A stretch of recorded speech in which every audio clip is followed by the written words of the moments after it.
Bonjour et bienvenue dans cette vidéo de présentation. Je m'appelle Philippe Génie et je pratique la psychothérapie depuis 2003. En préparant cette capsule, je me suis dit trois choses. Que vous aviez de nombreuses questions sans réponse, que vous aviez besoin de comprendre, que vous souhaitiez apprendre comment aller mieux. L'idée serait de sélectionner les questions qui peuvent vous rapprocher de votre but, en l'occurrence votre mieux-être. Je pose donc la question: êtes-vous à la recherche d'une personne ou d'un moyen, d'un psy ou d'une thérapie?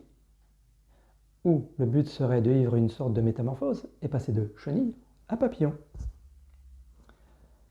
Disons que vous avez opté pour un moyen.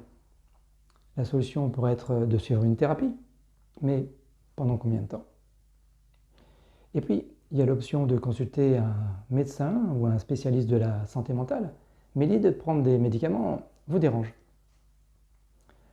Alors que les médias nous abreuvent de neurosciences, de méditation, d'hypnose, pourquoi ne pas s'orienter vers une thérapie brève?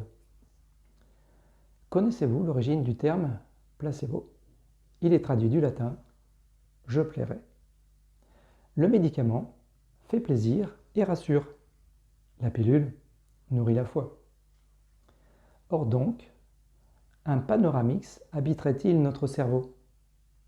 Cela paraît évident, puisqu'avant d'être mal, vous étiez bien. J'ai une question. Avez-vous déjà vu un ordinateur se tromper? Faisons l'hypothèse que le cerveau ne se trompe pas, mais qu'il donne des résultantes. Prenons l'exemple de la phobie d'autoroute. Le cerveau veut-il nuire ou protéger? L'expérience nous prouve qu'il fait un lien avec une situation antérieure traumatisante par rapport à l'autoroute. Prenons une autre situation. Savez-vous pourquoi la majorité des fumeurs acceptent-ils de prendre leur première cigarette? Soyons francs et honnêtes. Ce n'est pas de leur faute.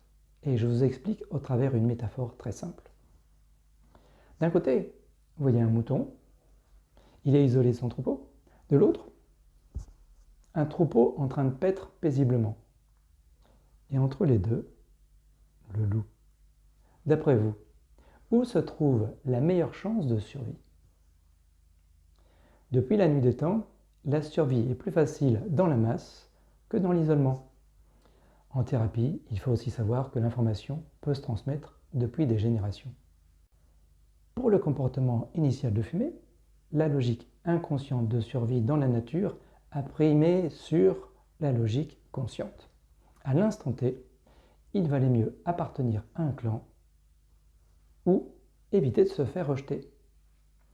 Puis le cerveau a généralisé la solution. Allons un peu plus loin dans la logique du cerveau. Imaginons que vous veniez d'acheter une machine à laver. Nouvelle marque, nouvelle façade, ça y est, elle est installée. Maintenant, quelle est la première chose qu'il serait judicieux de faire? Lire la notice, bien sûr.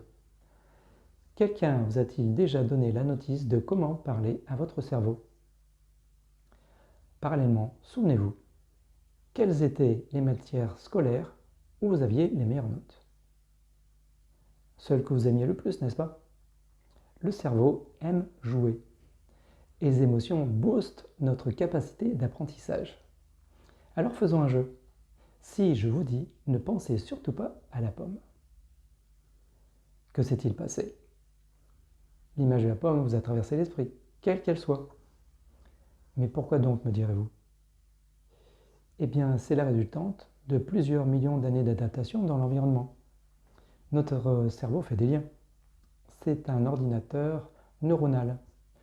Et si nous souhaitons obtenir quelque chose de lui, il serait judicieux d'apprendre à parler son langage. C'est le principe de la PNL, la programmation neurolinguistique. Je conclurai cette vidéo sur l'image que la thérapie est un espace d'apprentissage. La sagesse n'est rien d'autre qu'une blessure qui a guéri. Dans d'autres capsules, je vous parle de la logique du cerveau, du symptôme. Je vous explique les principales approches thérapeutiques, mais aussi, en fonction du symptôme, comment choisir son psy, ou encore les bénéfices de l'hypnose thérapeutique. Si vous restez des questions sur la thérapie, sur une pathologie particulière, n'hésitez pas à me la faire parvenir via la page contact de mon site www.génie-hypnose.fr. Merci pour votre curiosité et à bientôt dans une autre capsule. En attendant, prenez bien soin de vous.